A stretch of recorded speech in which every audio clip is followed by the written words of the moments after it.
On your Wednesday episode of Locked On Raptors, we've seen many versions of the Toronto Raptors this season, but on Tuesday night, the New Orleans Pelicans ushered in the Raptors' Purgatory era. You are Locked On Raptors, your daily Toronto Raptors podcast, part of the Locked On Podcast Network, your team every day.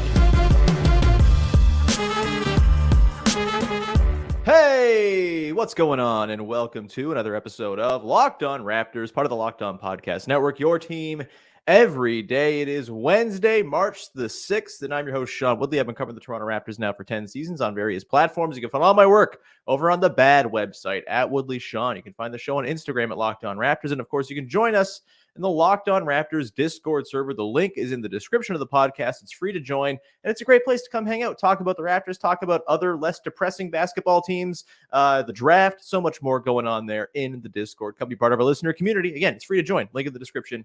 Would love to see you join us over there. Of course, you can find the show for free on your favorite podcast app of choice each and every day. Follow, subscribe, rate, review, whatever the app of choice tells you to do to support your favorite podcast. Please do that on said apps. It's much appreciated. And you can join us on YouTube as well. Go to the Locked On Raptors YouTube channel, hit the subscribe button, then also hit the little notification bell, and you will get a push notification every single time the show is about to premiere. And I simply know that you cannot wait to listen to podcasts about this current iteration of the Toronto Raptors, baby. So go do it. All right. On today's show, we are dissecting as best we can a 139-98 41-point home loss for your Toronto Raptors. Our dear pal Keeks from Raptors Internet noting that this is the first time the Raptors have lost by 40 plus at home since they were playing games at the Sky Dome. So yeah, pretty historic beatdown last night at the hands of the Pelicans. We will get into Jakob Poeltl, some grim news when it comes to him and his pinky finger. Who knew a pinky could be so disastrous? We will get into that and what life without Jakob Poeltl will look like for the rest of the season. Spoiler alert, not great. We've got the good, the bad, and the coming up later on as well. But I guess we should try to at least diagnose why the Raptors lost the game against the Pelicans as decidedly as they did. I don't think anyone had illusions of a win coming into this one. No Scottie Barnes, no Jakob Poeltl, no Bruce Brown. Whole gaggle of new 2 ways in 10 days in the lineup, figuring to get minutes. And a Pelicans team that is nasty, that is huge, that has wings and length everywhere, that has three-point shooting all over the place. It was, impressive to see the Pelicans on full display last night. And I think, we can get into some stuff later on when I get into the good, when I'm going to talk about not the Toronto Raptors, because nothing was good about the Raptors last night. But the Pelicans are really impressive, man, and they should probably scare a lot of teams in the Western Conference, and they should certainly scare the Raptors. I mean, they have scared the Raptors. I don't think any team over the last couple seasons has owned the Raptors as much as the Pelicans have. This 41-point win goes on top of a 38-point win for the Pelicans against the Raptors in New Orleans just a few weeks ago. It's been really tough for the Raptors to gain any traction against this team. You even think back to last year, sort of the loss that signaled the beginning of the end was that game, I think in late November, early December against the Pelicans in New Orleans, where they got totally waxed, and it never felt the same after that. I think that was part of their sort of extended losing streak last year in December, or you might have kicked it off, whatever. Either way, Pelicans are a load. And for a team in the Raptors that was starting Emmanuel Quickley, Gary Trent Jr., and Ochai Agbaji at the 1, 2, and 3, like just totally outgunned size-wise. That was the big thing here. Like there was just no combination of players available to the Raptors that was going to match the physical might of the New Orleans Pelicans in this game. And it was very much akin to, we've all been there, young basketball players playing against maybe like an older brother, an uncle, your dad, your grandpa, whatever.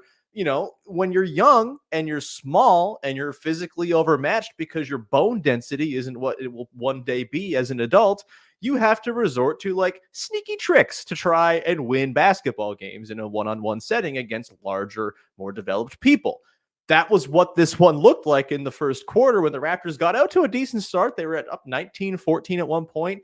It was a beautiful, fleeting 5 minutes of basketball where things looked pretty good, forced the first time out from the Pelicans. And a lot of it was just, all right, we're small, so we're going to bomb as many threes as we possibly can and be little scamps on defense and run around and kind of be annoying. And it worked for a hot second. Emmanuel quickly had a nice pull up in transition. Gary Trent Jr., I think, hit 3 threes in that stretch.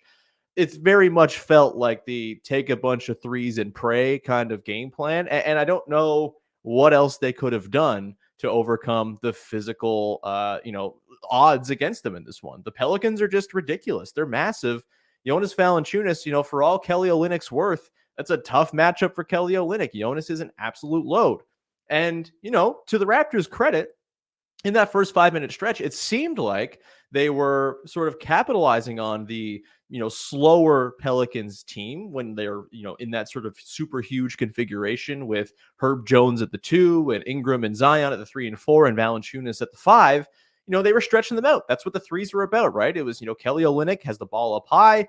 They are going to pull Jonas away from the basket. They're going to try to get stuff going in behind, and they're going to create threes off of that. And they did for a little bit. It was nice. But then the Pelicans did the thing where, so it's not working with Jonas. Well, we also have like a million wings we can go to. We got Trey Murphy III just hanging out on our bench. We got Larry Nance Jr., a really good small ball 5 option. We're just going to go small now as a counter to this 19-14 run. And when they did that, it was an instant 12-2 run for the Pelicans, and they never looked back after that. And that was the final chess move, right? That was like a very early checkmate by the Pelicans. Oh, you think you can beat our big lineup? Well, okay, we'll go a little bit smaller, but we're still huge. We're still way bigger than you. Good luck beating this now. And the end result was a 41-point beatdown where it didn't feel like the Raptors were even close after about the 8-minute mark of the first quarter. And it's a bummer, but this is probably going to be a script we see play out a bunch of times down the stretch. The Raptors simply, as currently constructed, without Jakob Poeltl and Scottie Barnes, they don't have the size to hang in the modern NBA, where size is the name of the game. And all of the best teams, all of the teams that have designs on deep playoff runs, they've prioritized being huge. That is just the way the league has gone. It's the natural sort of evolution of small ball. What if small ball, but with guys who all have those skills of small players and are 6'10" and above or 6'9" and above?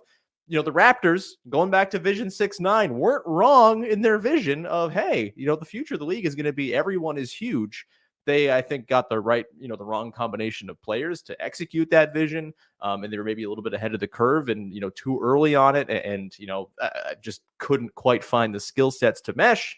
But you look at that Pelicans team, man, they're huge across the board.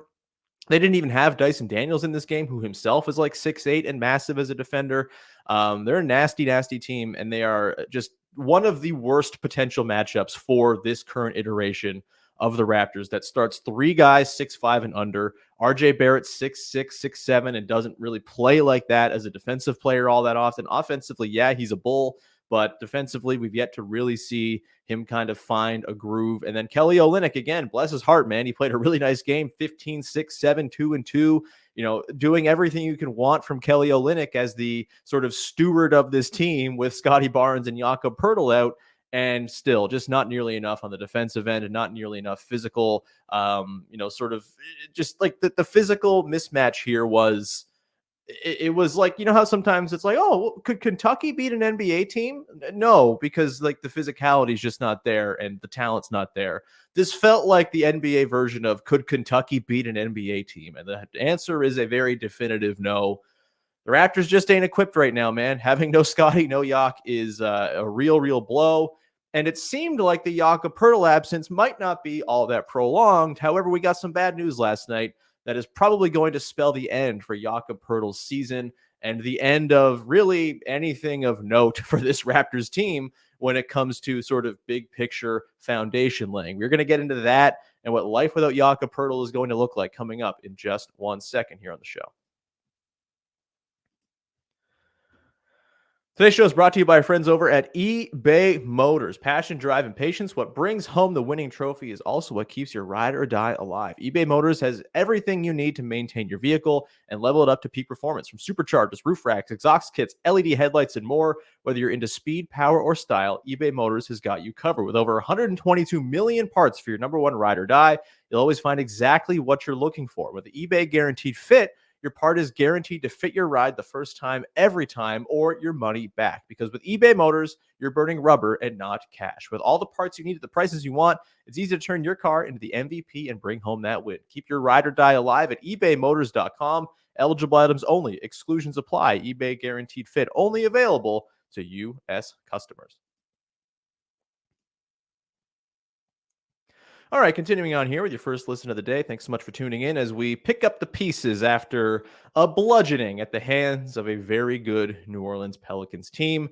Um, this is life, man. I mentioned off the top, the Raptors have entered their purgatory era, and that is very much what it feels like. 20 games to go, and with no Scottie Barnes and no Jakob Poeltl, I think we can kind of spell the end of the notion that this back part of the season could be about building foundation, getting chemistry in order, figuring out sets, figuring out how the guys who are going to be on this team long term fit with one another. There's just not enough connectivity now with no Jakob Poeltl, no Scottie Barnes. There's not going to be a whole lot to glean in terms of big picture things that can be applied to next season without those two extremely important players. The defense, I don't know how you run a defense that makes sense, that is connected, that is in tune without Scottie Barnes' backline rim protection and Jakob Poeltl as your pick and roll defender, your standard rim protector.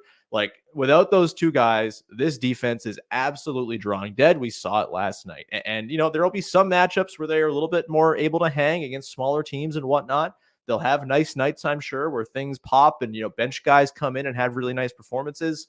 That always happens. NBA players are very good. They have their nights. But this game against the Pelicans is probably what you can expect to be the norm down the stretch. And that is a bummer. Like, that's not fun basketball to watch, man. It really is not. And it's especially a bummer because this season has been so fractured, right? You had the start of the season where, like, the first couple of weeks, it seemed actually, okay, pretty promising. The defense is good. Dennis Schroeder's playing out of his mind. Maybe there's something here with this team. Then it all falls off the rails. They have their sort of era of uncertainty as they plunge further down the standings, and OG Anunoby and Pascal Siakam's futures become, the topic du jour. OG gets traded, and it seems like, okay, fresh life. Barrett, quickly, Siakam, Barnes. There's something here. You get 4 games of that. Those beautiful 4 games. The highlight of the season for me, those 4 games after the OG trade where things looked like they might just be all right. Then Jakob Poeltl gets hurt. Man, Jakob Poeltl getting hurt has just spelled bad things for the Raptors all season long, huh? He's pretty important. And I think it adds irony and just like a layer of, I don't really know how to feel about this as it relates to the top 6 protected pick that we are currently going to be sweating out down the stretch. We'll get into that in a little bit here too. But yeah, you've had all these different eras. The post-Yak injury version of that team that just did not have it at all.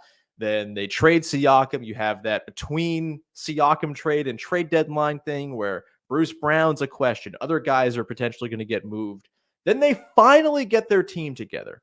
Finally, February the 8th, they the deadline comes and goes. They get Olynyk, they get Abaji, they keep Bruce Brown, and it seems like, all right, cool. There's a team here. There's something interesting to watch, something that can inform what's going to happen next season. And then Scottie Barnes gets hurt. Jakob Poeltl gets hurt, and there's just not a whole lot in the way of things to glean now. And they've entered this new era where, those 10 games or so, pretty sweet, where the offense was working, they were figuring things out in terms of different combinations and lineup combos and things like that. And now we're at the point where those sort of bigger picture team system things are not really something to watch for, because none of this is really going to inform what next year's team looks like, because next year's team is presumably going to have Scottie Barnes and Jakob Poeltl on it to make it make a whole lot more sense. So we're left now, the sort of pivot now, if you're a fan, is, okay, the big picture stuff, not so good. The play-in race, seemingly dead in the water. Both the Hawks and the Nets won last night. both those teams have more juice to win these games down the stretch than the Raptors do without Scottie Barnes and Jakob Poeltl. The draft pick situation, totally out of their hands. The Grizzlies are bad. The Blazers are really bad. They have a head start on getting to that 6th spot in the draft lottery. There are arguments both for and against the Raptors conveying the pick this season. They're kind of in purgatory with that in particular right now, where nothing they do is really going to tangibly affect their draft position, and they're going to be subject to the lottery odds like May 15th or whatever the lottery happens. That's the day that's really going to decide things here for the Raptors. And again, like if they convey the pick, I'm perfectly okay with that. It sucks optically to lose the pick, when you've traded away a first rounder with a sort of minimal protection, and then it comes and bites you in the worst possible way it could, being the 7th or 8th overall pick. Yeah, that stinks optically. As far as team building, as far as, the optimism I have for the future, none of these injuries, none of what's going to happen over these last 20 games really affect that. I do think there's a lot to grow on here. Quickly, Barrett, Barnes, Grady Dick, Jakob Poeltl, Kelly Olynyk. That's a real 6-man group to go into next season with. Ochai Agbaji obviously is there as well. We'll see who else pops down the stretch. They have optionality in the summer. They've got at least 2 draft picks in the top 32 or so. Like, they will have themselves plenty of opportunity this summer to improve and come into next season looking good. But down the stretch here, I totally get if you're checked out, if you're glazed over, because there's like no draft pick implications to really root for, no playing implications to really root for.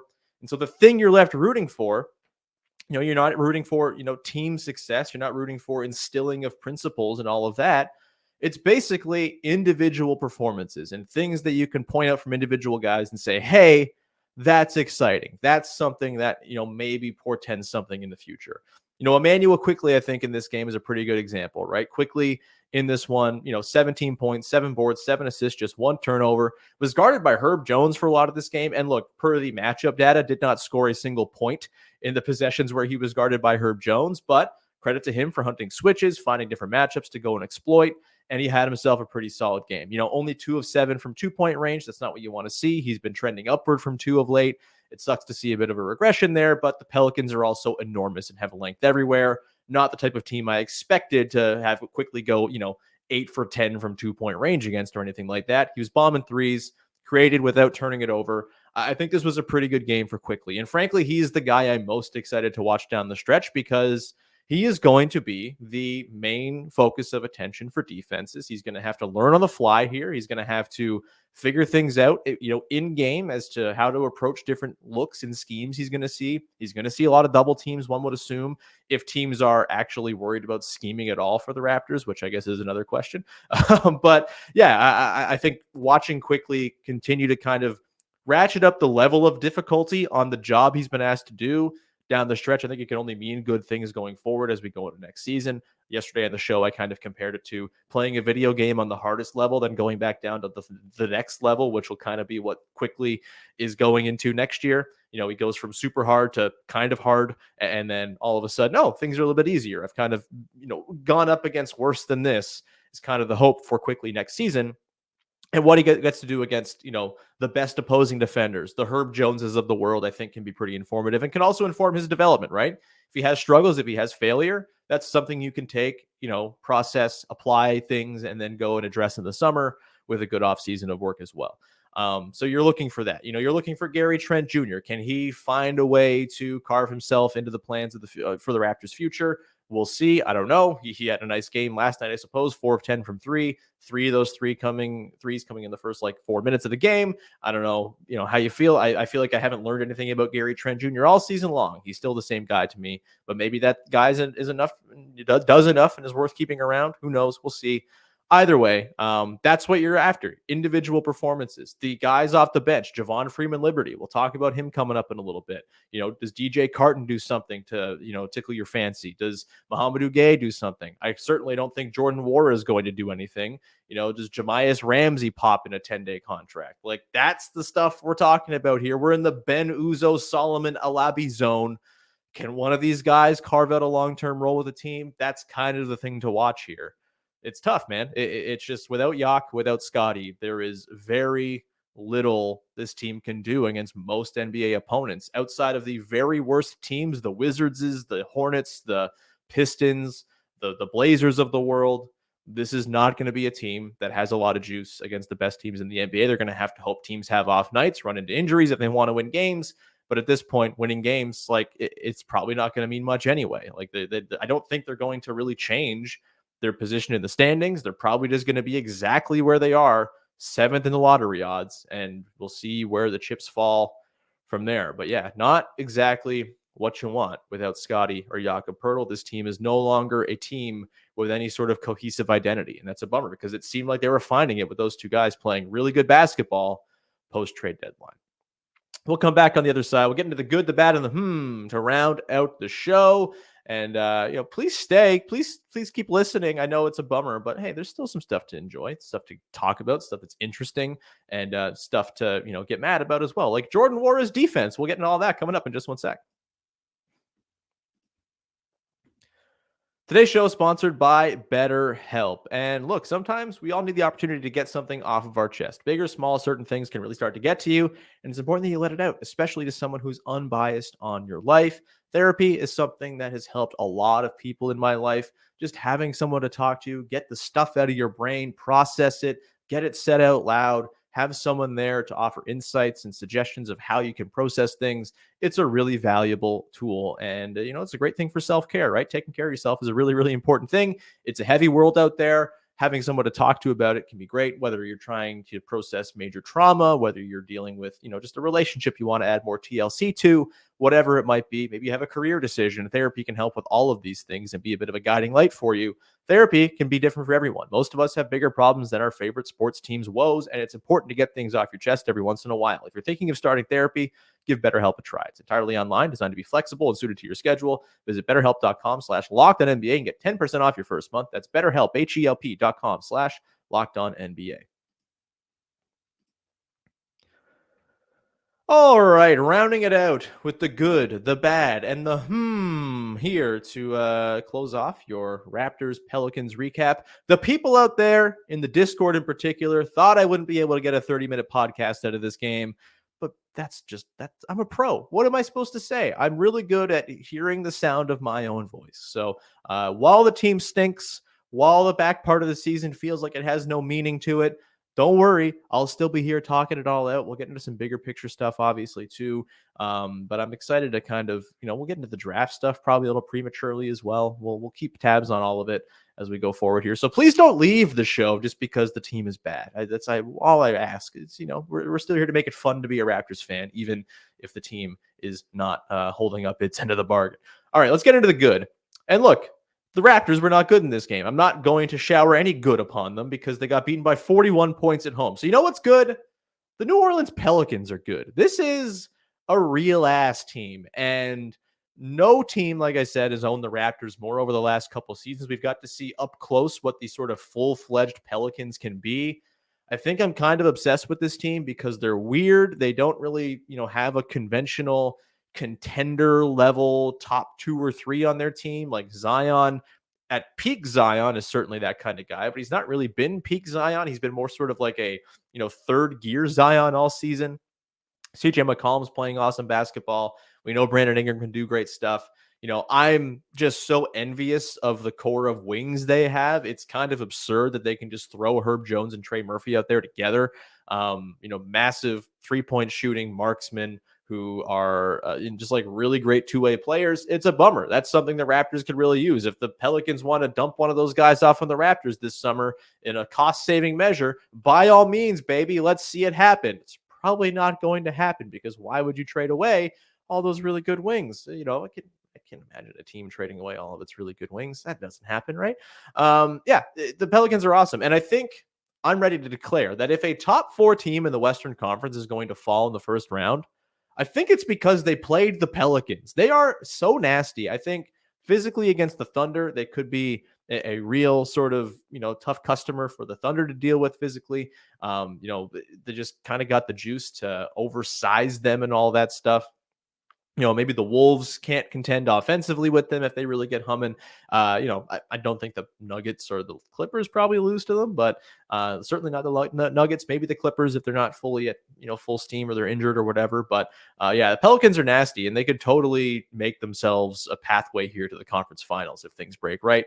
if they're out of the Nuggets bracket, all that stuff, they're really, really good. And again, what a luxury it is to have Herb and Trey. Those two guys rock. And, man, wings. Wings. What a wonderful thing it will be to have wings. You know who is a wing the Raptors do have who is not good is my bad. Jordan Nwora. Woof. Yeah. I don't think I need to see much more Jordan Nwora playing for the Toronto Raptors this season, if I'm being totally frank. I would much rather see those minutes go to a Mohamedou Gay. I would much rather see those minutes go to Grady Dick playing 35 minutes plus. I would much rather see Chris Boucher get some minutes. I know there were chants for Boucher last night. DNP CD for him again. Like, bring in some joy and energy. That's a thing Chris Boucher does. Jordan Nwora, it kind of baffles me how bad a defender Jordan Nwora is. We saw him get put in the spin cycle by Brandon Ingram for a dunk in this game, and it seemed impressive. But if you've watched Jordan Nwora play defense, I don't really find that move by Brandon Ingram to be all that impressive because everyone does that to Jordan Nwora. Sadiq Bey, a guy known for like not dribbling, did the same thing 2 different times in the same game to Jordan Nwora in the same spot of the floor with the exact same result. Nwora just has no lateral quickness. He doesn't get down into his stance. He just kind of stands upright like on stilts, getting walked by guys. He seems like he's constantly on roller skates and when he's in rotation, doesn't know where he's rotating to a lot of the time. And for a guy who's 6'8", like, I don't want to be so hard on a guy because obviously, like, he's got some juice to him. Offensively, he has some talent. But man, oh man, the defense from Jordan Nwora, like, he might be right now the worst defender in the NBA when you adjust for size. He's 6'8". You wouldn't know it. It's really, really tough. And it makes a lot of sense when you sort of consider where he fit into the rotation with the Indiana Pacers, a team that didn't have a lot of wings, and he still couldn't get on the floor. It makes sense that the Bucks were, not married to keeping him around, a team that currently could really use some guys who are 6'8", who offer some juice, and Jordan Nwora wasn't someone they prioritized keeping around. It makes a lot of sense. And I think at this point, I don't need to see a whole lot more. He's a pending UFA. I don't see any world in which the Raptors should be bringing back Jordan Nwora at this point. And I think, like, he should probably be in the Jalen McDaniels zone of, you know what, we kind of know what this is. We don't need to see much more of this for the rest of the year. Yes, they need guys who are 6'8", but if you're not going to play like you're 6'8", like, I don't know what to say. There's probably not a place for you on the team. And so I feel like this is harsh. Maybe I'm sounding like a grump, and not giving a guy a fair shake, but I don't see it with him outside of those 2 games where he popped off offensively, where the Raptors lost both games, notably. I just don't really see what's there with Nwora right now. I don't know what he's offering. I don't know what he's giving to the future. And so for me, I would much rather prioritize Javon Freeman-Liberty, Grady Dick, Jamius Ramsey. Like, it's Mohamedou Gay. Like, I would rather see those guys play right now over Jordan Nwora. 20 minutes for Nwora is just too much. We get it. We know it's there. There's not a whole lot. We'll come back on the, we got one more thing. Let's get to the shall we? My for today is Javon Freeman-Liberty.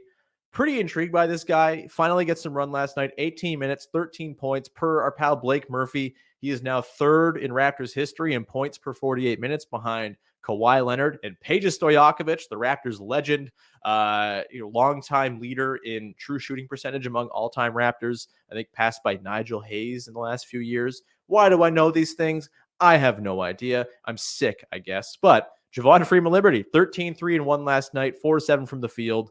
He's just really smooth. Like, he's got like a nice first step to him. He's long. He's got a strong chest too. Had a couple nice moments defensively in this game, sticking with Brandon Ingram, staying in front of him, dealing with push-offs, things like that. I'm pretty intrigued by Javon Freeman-Liberty. I'd be totally fine seeing him be just like the full-time backup point guard down the stretch here, playing with the starters a little bit. He feels like he might actually, of all of these guys, have some juice to stick around for more than just the back part of this season. He does feel like he's got a little bit of shake to him. And he's a big guard, right? Like, they can use guys who are oversized for their position. He's 6'4", 6'5". He's lengthy. He's got pretty long arms, it seems. And again, he's got that sort of strong chest.